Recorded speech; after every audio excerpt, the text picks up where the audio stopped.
मुद्रा को या तो सीधे सीधे कहें कि धन को केंद्र पर रखते हुए बनाई गई व्यवस्था को अर्थव्यवस्था कहते हैं। अब इस अर्थव्यवस्था के बारे में अगर हम बात करें तो हर साल इसके लिए आर्थिक समीक्षा आती है बजट के आने के पहले, लेकिन इस बार आर्थिक समीक्षा नहीं आई है। लेकिन एक रिपोर्ट आई है। उस रिपोर्ट में भारतीय अर्थव्यवस्था को समझने की कोशिश की गई है और समझाने की भी कोशिश की गई है। तो इस रिपोर्ट में आखिर क्या है, क्या पूरी खबर है, और इस रिपोर्ट के माध्यम से हम भारतीय अर्थव्यवस्था के बारे में क्या क्या चीजें जान सकते हैं, बजट को जानने से पहले चलिए उन सब चीजों पर हम गौर कर लेते हैं। यानी कि 2024-25 के पहले भारतीय अर्थव्यवस्था की समीक्षा से जुड़ी हुई जो रिपोर्ट है उसको हम जानेंगे। और खबर यही है कि बजट 2024 जो आने वाला था वह आएगा तो अपने समय पर ही, लेकिन उसके पहले जो इकोनॉमिक सर्वे आता था हर बार, वह इस बार नहीं आएगा क्योंकि इस बार अंतरिम बजट आ रहा है, ऐसा बताया है मुख्य आर्थिक सलाहकार वी अनंत नागेश्वरन ने। दरअसल आपको पता है कि 17वीं लोकसभा का आखिरी दिन है 16 जून, और मई के दौरान चुनाव भी है, तो उसके बाद नई सरकार बनेगी तो नया यूनियन बजट आएगा, यानी कि केंद्रीय बजट आएगा। इसलिए तब तक के लिए सिर्फ अंतरिम बजट ही अपने रूप में मौजूद रहेगा, अपने कार्य के लिए मौजूद रहेगा। तो ऐसी स्थिति में चूंकि इस बार अंतरिम बजट आना है, तो यह बात कही गई है कि जब केंद्रीय बजट आएगा चुनाव के बाद में साल भर का, उस दौरान आर्थिक समीक्षा प्रस्तुत की जाएगी। लेकिन चूंकि इस बार अंतरिम बजट आना है तो ऐसा नहीं कि कुछ भी नहीं आएगा, आया है, एक रिपोर्ट आई है, और उस रिपोर्ट का एक नाम है the Indian economy a review January 2024। अब इसका नाम देखिए, इंडियन इकोनॉमी अ रिव्यू किसके द्वारा आया है? आर्थिक कार्य विभाग, डिपार्टमेंट ऑफ इकोनॉमिक अफेयर्स। दरअसल इस रिपोर्ट में भारत की अर्थव्यवस्था आजादी के बाद कैसे अपने आप को बेहतर करती है, क्या पाठ उसने पढ़े और 2014 के बाद किस तरह से उसने अपने आप को बेहतर किया है, क्या क्या चुनौतियां उसके सामने थी जिससे वह निपटा है, अभी कौन सी चुनौतियां हैं जिससे उसे निपटना है, और क्यों भारत की अर्थव्यवस्था जब बाकी सारी अर्थव्यवस्थाएं अच्छा प्रभाव नहीं जमा पा रही हैं, अच्छे परिणाम नहीं दे पा रही हैं, वहां पे अच्छा प्रभाव दिखाते हुए दिख रही हैं। क्योंकि कोरोना काल के बाद से यह चौथा साल होगा जब भारतीय अर्थव्यवस्था की जो जीडीपी है 7.2% से ऊपर रहने की संभावना है। तो यह 4 साल लगातार कोरोना के बाद, यानी कि भारतीय अर्थव्यवस्था साफ साफ हमें टिकी हुई दिखाई देती है। तो अब ऐसी स्थिति में हम जानते हैं कि करके सबसे पहले कि यह जो रिपोर्ट है द इंडियन इकोनॉमी रिव्यू की सबसे खास बात क्या है। सबसे खास बात यह है कि बाधाओं के लिए भारत की तैयारी हो चुकी है, इस रिपोर्ट में बताया है।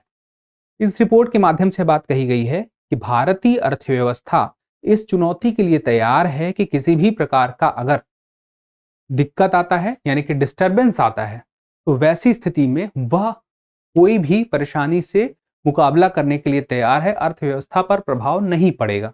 यानी कि चाहे तो वह तेल की आपूर्ति से संबंधित कोई चुनौती हो, व्यापार से संबंधित चुनौती हो, आयात निर्यात से संबंधित चुनौती हो, उत्पादन से संबंधित चुनौती हो, सबसे निपटने के लिए उसके पास पर्याप्त चीजें मौजूद हैं जिसकी उसे आवश्यकता है। इतना भरोसा भारतीय अर्थव्यवस्था पर सरकार को है। अब बात करें जीडीपी ग्रोथ रेट की, तो सरकार का यह कहना है कि 7.2% से ज्यादा रहने की उम्मीद है। इसी वजह से इस रिपोर्ट में कहीं पे 7.3% भी देखने को मिलेगा। अमूमन 7.2% से ज्यादा की बात कह दी है तो बात खत्म है, क्योंकि ये अप्रॉक्स की बात कह दी है कि अर्थव्यवस्था की जीडीपी, यानी कि सकल घरेलू उत्पाद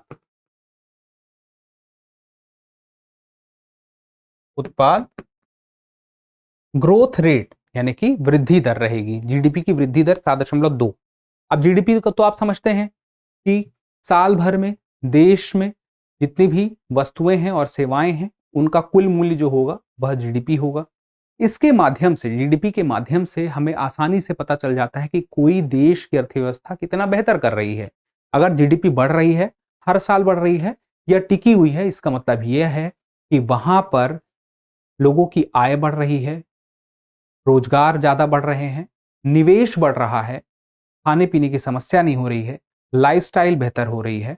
ये सारी चीजें पता चल जाती हैं जीडीपी के बढ़ने से। तो बढ़ती हुई जीडीपी एक अच्छी और स्वस्थ अर्थव्यवस्था का संकेत तो देती है, और यही 7.2 एक सही इशारा देता है कि आने वाला समय जो है वह सही है। उसके बाद ग्लोबल ग्रोथ रेट इस वक्त क्या है? जब भारत की उम्मीद हम यहां पर देखते हैं तो ग्लोबल हम सिर्फ 2% की देखते हैं। यहां पर यह बात साफ जाहिर होती है कि अगर भारत का इतना ज्यादा है और ग्लोबल पूरी दुनिया का अगर औसत निकाले तो 2% के आसपास है, इसका मतलब यह हुआ कि भारत ठीक रास्ते पर जाता हुआ दिखाई दे रहा है।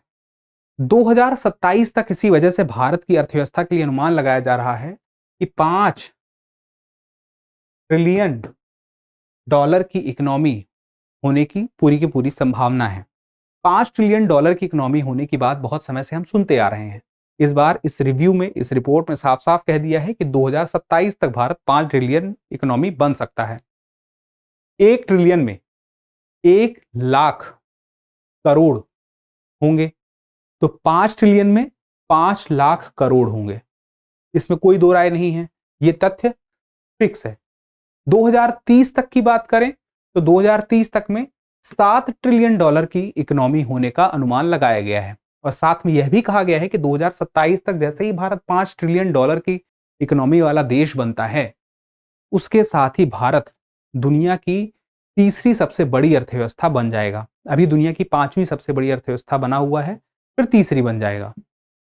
इसी में यह बात बताई गई है कि सप्लाई चेन और भारत की तैयारी, मतलब कि अगर आप देखें कि जो सप्लाई चेन की समस्या आ रही है, सप्लाई चेन की समस्या का मतलब यह है कि दुनिया भर से आयात और निर्यात जो चलता रहता है, अगर उस आयात निर्यात की एक जो पूरी चेन है, कहीं पे भी उसमें अंकुश आने की कोशिश होती है, जैसे कि युद्ध की वजह से कहीं पर रोक टोक होती है, कहीं पे जो जहाज हैं उनका आना जाना मुश्किल होता है, जैसे कि अभी हुती विद्रोही हैं, उनके द्वारा लाल सागर क्षेत्र में जो भी घटनाएं घटी हुई, जहाजों पर हमला किया गया है, उसकी वजह से सप्लाई चेन प्रभावित हो रही है। लेकिन भारत ने उस स्थिति में भी खुद को संभाला हुआ है, इसीलिए उसका असर अर्थव्यवस्था पर नहीं पड़ रहा है। कच्चे तेल के दाम युद्ध के दौरान बढ़े हैं, लेकिन वहां पर भी भारत ने चीजों को मैनेज किया है। चाहे उसे रूस से तेल लेना पड़ा हो, दबाव के बावजूद उसने उस चीजों को मैनेज किया है बहुत अच्छे से। अब बात की जाए, यहाँ पे भारत तीसरा सबसे बड़ा फिनटेक इकोनॉमी बन चुका है। फिनटेक इकोनॉमी का मतलब क्या है? आपने पेटीएम देखा होगा, इसके अलावा रोजर पे देखा होगा, या तो फोन पे देखा है आपने, आपने क्रेड ऐप देखी है। तो इस प्रकार के जितने भी ऐप आप देखते हैं, सुनते हैं, ये फिनटेक से संबंधित हैं। तो इस प्रकार की फिनटेक इकोनॉमी के रूप में तीसरी सबसे बड़ी इकोनॉमी बन गया है। तो पहली दो कौन सी हैं? पहले नंबर पे अमेरिका है, दूसरे नंबर पर यूके है और तीसरे नंबर पर भारत है। अब इसके अलावा फिनटेक इकोनॉमी तो तीसरे नंबर पे है, और अगर बात करें शेयर बाजार के मामले में तो सबसे बड़ा चौथे नंबर का बन चुका है। हांगकांग को अभी भारत ने पीछे किया है। पहले नंबर में अमेरिका है, दूसरे नंबर पे चीन है, तीसरे नंबर पर जापान है, चौथे नंबर पर भारत है, पांचवें नंबर पर उसके बाद हांगकांग है। इसके साथ ही एक महत्वपूर्ण बात कि सार्वजनिक क्षेत्र में पूंजी निवेश पर्याप्त हुआ है। बुनियादी ढांचे के विकास के लिए बीते कुछ समय में और अभी के समय में अगर अंतर देखें तो बहुत कई गुने का अंतर दिखाई देता है। यानी कि 2015-16 में 5.6 लाख करोड़ का निवेश दिखाई देता है बुनियादी ढांचे के लिए सार्वजनिक क्षेत्र में। वहीं फाइनेंशियल ईयर 24-25 में, यानी कि 2024-25 के समय में अब हम देख रहे हैं कि स्थिति बन रही है 18.6 लाख करोड़ के आसपास की। ऐसी स्थिति में हम देखें तो बुनियादी ढांचे की तरफ अगर निवेश होता है, यानी कि सड़कें बेहतर होती हैं परिवहन के लिए और साधन हमारे तरफ आएंगे, बढ़ेंगे। साथ में अगर हम बात करें पर शिक्षा, स्वास्थ्य, इन सब क्षेत्रों में भी बेहतर स्थिति देखने को मिलेगी और देखने को मिल भी रही है साल दर साल, क्योंकि इतनी मात्रा में निवेश हुआ है। उसके बाद बैंक की बैलेंस शीट भी बेहतर होती दिखाई दे रही है। एक समय ऐसा था कि बैंक की बैलेंस शीट काफी खराब हो गई थी। खराब किस तरह से हो गई थी? एक नॉन परफॉर्मिंग एसेट आपने नाम सुना होगा, एनपीए। ये जो एनपीए है यह काफी बढ़ता जा रहा था। इसी को हिंदी में बोलते हैं गैर निष्पादित परिसंपत्तियां। ये होता क्या है? अपने उद्यम के लिए, कार्य के लिए किसी ने बैंक से ऋण लिया, अब वह ऋण वापस नहीं करता है। ऋण वापस नहीं करता है तो जो वह ऋण लिया था और वापस नहीं हुआ, तो वह जो धन था वह कहां पे नोट किया जाएगा? वह नोट किया जाएगा एनपीए के रूप में, यानी कि गैर निष्पादित परिसंपत्तियां। वह धन अब काम नहीं आ रहा है, तो वह धन जो एनपीए है, एनपीए की स्थिति को बेहतर किया गया है। अब एनपीए जो है उस तरह से नहीं दिखता जैसे पहले था, उसमें सुधार हुआ है, उसमें कमी की गई है। तो एनपीए जो बैंकों का कम हुआ है, इसका मतलब ये है कि जो धन किसी काम नहीं आ रहा था, अब वह धन उपलब्ध रहेगा उससे निवेश के लिए धन की आपूर्ति सुनिश्चित हो सकेगी, निवेश ज़्यादा हो सकेगा। अब जब निवेश ज़्यादा होगा तो रोजगार बढ़ेंगे, आय में भी वृद्धि देखने को मिलेगी। इससे जब रोजगार बढ़ेंगे, आय में वृद्धि बढ़ेगी, क्रय शक्ति लोगों की बढ़ेगी, तो अर्थव्यवस्था तो बेहतर होगी ही। अब बात करें जनधन योजना जो आई थी, जिसका मुख्य उद्देश्य ये था कि ऐसे लोग जो वित्तीय सुविधाओं का लाभ नहीं ले पाते हैं, जो असंगठित क्षेत्र के हैं या ऐसे क्षेत्र से हैं जिनको लाभ की आवश्यकता है लेकिन मिल नहीं पाता क्योंकि उनका बैंक अकाउंट नहीं है, ऐसे लोगों के लिए जनधन योजना शुरू हुई थी प्रधानमंत्री की। तो प्रधानमंत्री जनधन योजना, जिसके माध्यम से बहुत सारे लोगों के अकाउंट खोले गए। 51 करोड़ बैंक अकाउंट खोले जा चुके हैं और इस 51 करोड़ बैंक अकाउंट में इससे ज्यादा ही होंगे अकाउंट, 2.1 लाख करोड़ रुपए जमा किए गए हैं। अब 2.1 लाख करोड़ रुपए से भी ज्यादा जो यह जमा हुआ है, यह भी निवेश के लिए उपलब्ध है, यह भी ऋण में उपलब्ध होगा, यह भी, इस पर भी बैंक को ब्याज मिलेगा, इस पर लोग पैसे उठाएंगे, निवेश करेंगे, रोजगार बढ़ेगा। तो यह कार्य हुआ है किस वजह से? सिर्फ जनधन योजना की वजह से। अब जो बात मैंने आपसे कही कि जो बढ़ा है 2015-16 से 24-25 में, वो हमें दिखाई देता है। 5.6 लाख करोड़ से हम 18.6 लाख करोड़ की तरफ पहुंचे हैं। एनपीए हम देखें तो 2011 से हम बढ़ते हुए देखते हैं, 2018 तक काफी बढ़ता है, फिर उसके बाद फिर कम होता है 2023 तक की स्थिति में। अब बात करते हैं आगे, भारत की अर्थव्यवस्था के समक्ष प्रमुख चुनौतियां। हम अब उन चुनौतियों के बारे में बात करेंगे इस रिपोर्ट के माध्यम से कि जो चुनौतियां आने वाले समय में अभी भी मौजूद हैं और आने वाले समय को हम बेहतर कैसे कर सकते हैं, यह तभी निर्भर करेगा जब हम इन चुनौतियों से आगे आने वाले समय में और अभी कैसे निपटेंगे। तो चुनौती क्या है? एक तो है लाल सागर और सप्लाई चेन। ये एकदम सामने दिखती हुई चुनौती है जो अभी भी है और आगे आने वाले समय कब तक रहेगी, ये देखने वाली बात होगी। आपको पता है कि लाल सागर के माध्यम से हम स्वेज नहर की तरफ जा सकते हैं और स्वेज नहर से फिर हम यूरोप की तरफ पहुंच सकते हैं। हजारों किलोमीटर लंबा सफर जो हमें अफ्रीका को घूमकर करना पड़ता है यूरोप जाने के लिए, वह लाल सागर के माध्यम से आसानी से हो जाता है क्योंकि उसके आगे स्वेज नहर है। अब इस स्वेज नहर तक पहुंच मुश्किल क्यों हुई है? क्योंकि हूती विद्रोही जो है लाल सागर के आसपास यमन के विद्रोही हमला कर रहे हैं। सप्लाई चेन क्या प्रभावित हो रही है कि दुनिया का 12% व्यापार वहां से होता है। तो अब इससे होता यह है कि जिन चीजों को समय पर जहां पहुंचना चाहिए था वो उस समय पर नहीं पहुंच रही हैं, उस पर बहुत काफी दिनों का समय लग रहा है। और जब एक व्यवस्था बनती है और उस व्यवस्था में कहीं भी कुछ देरी होती है तो उसका असर हर तरफ होता है, हर क्षेत्र में। चाहे हम तेल की बात करें, जब तेल का दाम बढ़ेगा, कहीं तेल पहुंचने में देरी होगी, कहीं पे खाद्यान्न के पहुंचने में देरी होगी, तो वहां पर उसकी कीमत बढ़ जाएंगी। जहां उसे पहुंचना चाहिए था सही समय में, कीमत बढ़ेंगी तो मांग उस हिसाब से बदलेगी, मांग बदलेगी तो कीमत उसके हिसाब से बदलेगी, और कीमत जब उसके हिसाब से बदलेगी तो उसकी आपूर्ति के हिसाब से, उसकी उपलब्धता के हिसाब से अर्थव्यवस्था पर क्या प्रभाव पड़ेगा वह देखने लायक होगा। तो इन सब चीजों से कुल मिला के एक चिंता की स्थिति है। इससे कैसे निपटेंगे? सिर्फ सब लाल सागर ही नहीं है सप्लाई चेन के लिए, जो पिछले कुछ समय से दुनिया में 2-3 सालों से हम देख रहे हैं युद्ध की स्थिति बनी हुई है। चाहे वह यूक्रेन रूस का युद्ध हो, चाहे अभी हम देख रहे हैं कि हाल ही में ईरान ने अपने पड़ोसी देश पाकिस्तान पर भी हमला कर दिया। हालांकि वह मामला ठंडा पड़ता जा रहा है, लेकिन बहुत सारे देशों में देखें तो तख्ता पलट की स्थिति हो रही है और गहमागहमी तो बनी हुई है। तो ऐसी स्थिति में कहीं ना कहीं पर वैश्विक अर्थव्यवस्था में जब प्रभाव पड़ता है तो आज की डेट में हर देश पर उसका प्रभाव तो दिखाई देता है, किसी एक कोने से दूसरे कोने तक पहुंचता है। तो सप्लाई चेन का मसला पूरे दुनिया से जुड़ा हुआ है, तो दुनिया में कहीं भी असर होगा तो भारत पर होगा। तो ये एक चुनौती है भारत के लिए। दूसरी बात है एआई का डिजिटल सर्विस निर्यात पर प्रभाव। देखिए, भारत जो है डिजिटल सर्विस प्रोवाइड करने में बहुत अच्छा देश रहा है, तो वह डिजिटल सर्विस निर्यात करता था। लेकिन जब से एआई आया है, आर्टिफिशियल इंटेलिजेंस की सहायता से हर देश के लोग सक्षम हो गए हैं उन डिजिटल सर्विस को प्राप्त करने में जिसके लिए वो भारत की तरफ देखते थे। लेकिन अब एआई ने उनका काम आसान कर दिया है, तो भारत से वह जो काम था वह उतना नहीं मिल रहा है, उसका निर्यात नहीं हो रहा है। अब उसका निर्यात अगर नहीं होगा तो सीधी सी बात है कुछ लोगों की रोजगार जाने की संभावना है। उसके लिए अब यहाँ पे यह चुनौती वाली बात यही है कि भारत के लिए, भारत के लोगों के लिए उस डिजिटल सर्विस का उपयोग भारत में कैसे हो सकता है, इसकी दिशा में भारत सरकार को काम करना होगा।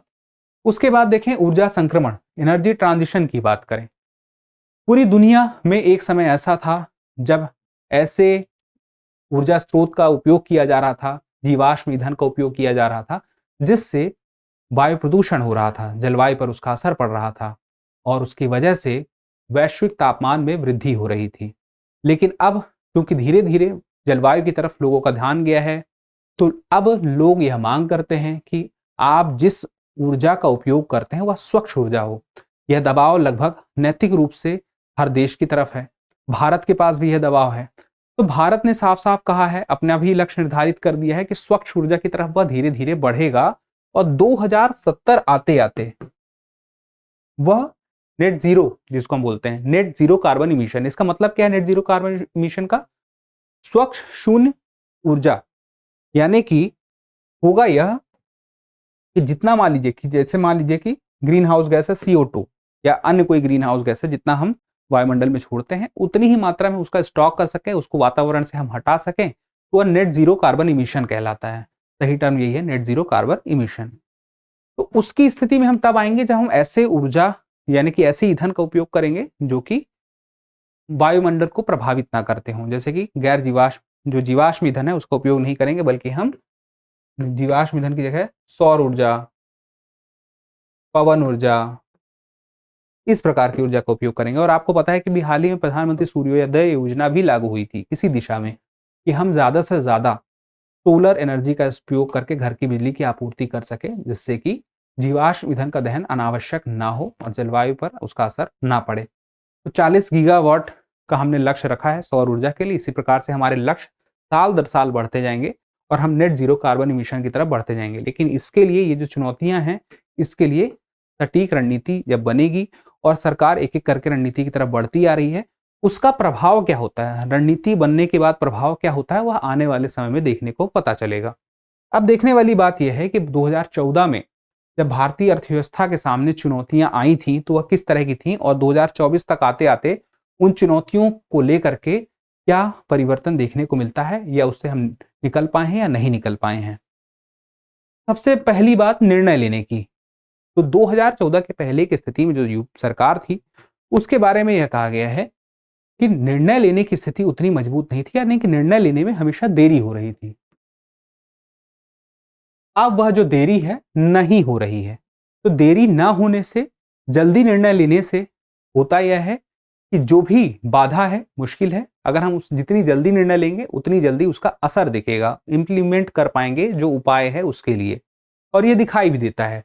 जैसे कि सब्सिडी की बात करें तो सब्सिडी यानी कि जैसे अगर किसानों को सब्सिडी मिल रही है या छोटे उद्यमियों को सब्सिडी मिल रही है, तो वह सब्सिडी सही व्यक्ति को मिल पा रही है नहीं मिल पा रही है, इसमें काफी मुश्किल आ रही थी। लेकिन आज की स्थिति यह है कि उस पर सरकार की तरफ से कंट्रोल करने की कोशिश की गई है, ऐसा इस रिपोर्ट के माध्यम से बताया गया है। कमजोर मैन्युफैक्चरिंग बेस था। एक समय ऐसा था कि हर चीज बाहर से ही आ रही थी, भारत में कुछ भी मैन्युफैक्चर नहीं हो रहा था। लेकिन मेक इन इंडिया, इसके तहत कुछ और जो बुनियादी ढांचा बेहतर किया गया, सुशासन की ओर बढ़ने की कोशिश की गई, डिजिटल इंडिया होने के प्रयास किए गए। इन सब प्रयासों के चलते देखा गया कि जो मैन्युफैक्चरिंग बेस है वो थोड़ा सा मजबूत हुआ है। इसकी वजह से आप देखते होंगे बहुत सारे प्लांट ऐसे देखने को आप सुनते होंगे कि आईफोन भारत में बन रहा है, ये चीज भारत में बन रही, वो चीज भारत बन रही, इस तरह की बातें आप खबरों में अक्सर सुनते होंगे। ये जो मैन्युफैक्चरिंग बेस है धीरे धीरे मजबूत होता हुए हमें दिखाई दे रहा है, आसपास हम देखते सुनते आ रहे हैं। असंगठित क्षेत्र जो काफी बड़ा था वह एक चुनौतीपूर्ण था, क्योंकि एक बहुत बड़ा जो पूरी की पूरी भारतीय अर्थव्यवस्था को देखें तो असंगठित क्षेत्र का योगदान बहुत बड़ा है। असंगठित क्षेत्र का मतलब क्या है? ऐसे मजदूर या ऐसे लोग जो काम करने वाले हैं जिनका जो वेतन है वो मासिक रूप से निर्धारित नहीं है और पेंशन की सुविधा या तो पेंशन बोले, पीएफ बोले की सुविधा उनको उपलब्ध नहीं है, मासिक वेतन उनका निर्धारित नहीं है, तय नहीं है कि तय समय पर मिलता है। इन सबको असंगठित क्षेत्र में हम कह सकते हैं। तो इनके साथ दिक्कत ये आ रही थी कि इनके लिए जो भारत सरकार योजनाएं लेकर आ रही थी कल्याणकारी, वो सही तरीके से इन तक पहुंच नहीं पा रही थी। लेकिन सरकार के द्वारा यह प्रयास किया गया है कि असंगठित क्षेत्र के लिए बहुत सारी योजनाओं का लाभ उन्हें दिया जा सके, जिनसे उनके अंदर भी एक बेहतर महत्वाकांक्षा निर्मित हो, अपने आप के लिए वह और बेहतर कर सके, अपने आय में और वृद्धि कर सकें और यह कॉन्फिडेंस उनमें आए, इसका प्रयास किया गया है। कृषि उत्पादन में भी वृद्धि पिछले कुछ सालों में अगर हम देखें तो वह साल दर साल बढ़ती हुई दिखाई देती है। तो 2014 से 2024 तक की स्थिति में देखें तो कृषि उत्पादन में जो वृद्धि देखने को मिली है वह भी इस रिपोर्ट में साफ साफ बताई गई है। अब उसके बाद बात करें भारतीय अर्थव्यवस्था के टिके रहने का कारण क्या है, यानी कि ऐसे में जब कोरोना आया और कोरोना के समय पर बहुत सारी अर्थव्यवस्थाओं पर, देश दुनिया भर की अर्थव्यवस्थाओं पर बहुत बुरा प्रभाव पड़ा। भारत पर भी उस समय प्रभाव पड़ा था, लेकिन उसके बाद भी 2014 के बाद दुनिया की अर्थव्यवस्था में कहीं भी कोई दिक्कत आ रही थी, युद्ध की स्थिति आ रही है, कोरोना आ रहा है, कुछ भी आ रहा है, सप्लाई चेन बाधित हो रही है, उसके बावजूद भारत की अर्थव्यवस्था टिकी हुई है। तो वो कैसे टिकी हुई है, उसको जानने के लिए सबसे पहली बात जो हमने की थी एनपीए, एनपीए पर कंट्रोल हुआ है, नॉन परफॉर्मिंग एसेट जिन पर हमने बात की थी, इस पर कंट्रोल करने से वही हुआ है कि धन की उपलब्धता बढ़ी है, निवेश बढ़ा है, निवेश बढ़ने से रोजगार में वृद्धि हुई है, घरों की बिक्री बढ़ी है। घरों की बिक्री के बढ़ने को हम अर्थव्यवस्था की बेहतरी से कैसे देखते हैं? अभी जब भी आप देखेंगे, कभी भी किसी भी क्षेत्र के बारे में सुनेंगे कि वहां की अर्थव्यवस्था कमजोर पड़ गई है, तो देखिएगा घर बिकने बंद हो गए हैं। लेकिन अर्थव्यवस्था बेहतर होती है तो लोग घर खरीद रहे हैं और घर खरीदने से अर्थव्यवस्था और बेहतर होती है। कैसे कि घर का निर्माण में बहुत सारी सामग्री लगती है, उसका पूरा का पूरा एक इकोसिस्टम होता है, कहीं से कुछ सामान आता है, कहीं से कुछ मजदूर आते हैं और वो अलग अलग जगह से सामान आके एक जगह बनते हैं, निर्माण कार्य होता है, तो उसमें खर्चा होता है, धन जाता है, तो वह धन का गमन प्रवाह बना रहता है। अब बात करें राजकोषीय घाटे की, राजकोषीय घाटे की अगर बात करें तो सरकार का कुल आय कितनी है, सरकार की कुल व्यय कितना है। अगर व्यय आय से ज्यादा है तो यह घाटे में आएगा, इसी को हम राजकोषीय घाटा कह देते हैं कि कुल जो व्यय है अगर ज्यादा हो गया तो उसके लिए अलग से ऋण लेने की आवश्यकता पड़ती है, फिर तो वह ऋण जितना कम रहेगा उतना ही बेहतर होगा, यानी कि राजकोषीय घाटा कम से कम होना चाहिए। तो सरकार इसकी तरफ भी पर्याप्त दिशा में कार्य कर रही है कि राजकोषीय घाटा कम हुआ है। उसके बाद बात करें चालू खाता घाटा की, तो चालू खाता घाटा का मतलब ये हो गया कि जो भारत का आयात और निर्यात होता है, तो आयात की गई वस्तुओं और सेवाओं का कुल मूल्य और निर्यात की गई वस्तुओं और सेवाओं का, यानी कि इंपोर्ट जितना कुछ किया गया है वस्तु और सेवाएं, और एक्सपोर्ट जितना कुछ किया गया है वस्तुएं एवं सेवाएं, दोनों का जब हम कुल मूल्य निकालेंगे और अगर हमने जितना मंगाया बाहर से उसकी कीमत ज्यादा है और जितना हमने बाहर भेजा उसकी कीमत अगर कम है तो हमें घाटा हुआ है, उसी को हम बोलेंगे चालू खाता घाटा। तो ऐसी स्थिति में इसका मतलब अगर चालू खाता घाटा भारत के पास है तो इसका मतलब यह है कि हम जितना आयात करते हैं उसका मूल्य ज्यादा होता है, जितना निर्यात करते हैं कम होता है। ये क्लियर रख लीजिए अगर डाउट हुआ हो तो। निर्यात की गई वस्तुओं का मूल्य अगर कम है और आयात की गई वस्तुओं का मूल्य अगर ज्यादा है, और जिसका मूल्य ज्यादा है उसके हिसाब से पता चलेगा। अगर आयात हमने जितना किया है यानी कि हमने पैसे ज्यादा लगाए हैं, और अगर हमने पैसे ज्यादा लगाए हैं जितने हमने पैसे कमाए हैं, इसका मतलब हमें घाटा हुआ है, उसी को हम चालू खाता घाटा बोलेंगे। उसके बाद खुदरा महंगाई दर की बात करें, यानी कि इसको हम कह सकते हैं कंज्यूमर प्राइस इंडेक्स, सीपीआई, उपभोक्ता मूल्य सूचकांक।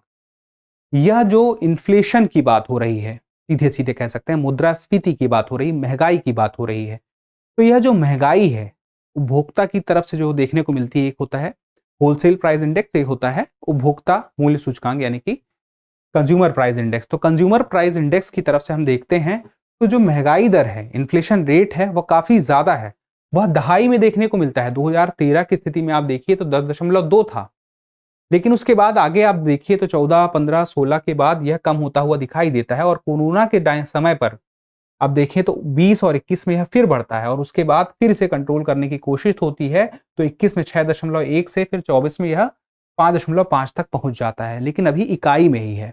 लेकिन 2013 तक की स्थिति में हम देखें तो दहाई में दिखता है, 2010 से 13 के बीच में यह ऐसे ही दिखता है, दहाई के आसपास। अब इसी वजह से यह बात समझ में आती है कि इस पर कंट्रोल हुआ है। उसके बाद विदेशी मुद्रा भंडार में भी अभी की डेट में अगर हम देखें तो $600 बिलियन, $600 बिलियन हमारे पास विदेशी मुद्रा भंडार पड़ा हुआ है। इसका मतलब यह है कि विपरीत परिस्थितियों में अगर दुनिया की अर्थव्यवस्था में या तो कोई भी परिस्थिति में ऐसी दिक्कत आती है कि भारत को पैसे खर्च करने की जरूरत पड़ती है तो पैसे खर्च करने के लिए उसके पास पर्याप्त डॉलर मौजूद हैं, जिससे वह अपना आयात बनाए रख सकता है, मेंटेन कर सकता है और लंबे समय तक के लिए कर सकता है। अब उसके बाद बात करें female labour force participation rate, महिलाओं की भागीदारी कार्यबल के रूप में बढ़ी है। 2017-18 में 23.3% था और उसके बाद 2022-23 में 37% देखने को मिलता है। तो यह जो लेबर फोर्स है महिलाओं का जो बढ़ा है, यह संकेत देता है, और हम यह बात हमेशा से सुनते आ रहे हैं, आपने लगभग कहीं ना कहीं सुनी होगी कि महिलाओं की भागीदारी अर्थव्यवस्था में जैसे बढ़ेगी, देश की अर्थव्यवस्था भी बढ़ेगी, और वही चीज यहाँ पे दिखती है। फिर उसके बाद देखिए उच्च शिक्षा में भी महिलाओं की स्थिति हम देखते हैं बेहतर हो रही है, यानी कि वृद्धि हो रही है। 2001 में अगर हम देखें तो 6.7% उच्च शिक्षा में उनकी स्थिति थी। अब 2000 अभी की स्थिति में देखें, 22 के आसपास की स्थिति में देखें तो यह हमें दिखेगा 27.9% के आसपास। इसका मतलब क्या हुआ कि महिलाओं की कार्यबल में भागीदारी तो बढ़ ही रही है, उच्च शिक्षा में भागीदारी बढ़ रही है, और इनका आपस में कनेक्शन है कि उच्च शिक्षा में भागीदारी जितनी बढ़ती जाएगी, कार्यबल में भी भागीदारी बढ़ती ही जाएगी। अब बात करें micro small and medium enterprises यानी कि एमएसएमई पर भी सरकार ने विशेष ध्यान दिया है पिछले कुछ सालों में। एमएसएमई को खास ध्यान रखा है कि उनको जितनी बेहतर आसान प्रक्रिया मिल सके अपने उत्पादन को बढ़ाने में, अपने उद्यम को बढ़ाने में, उतनी आसान प्रक्रिया का निर्माण करने की कोशिश सरकार के द्वारा की गई है।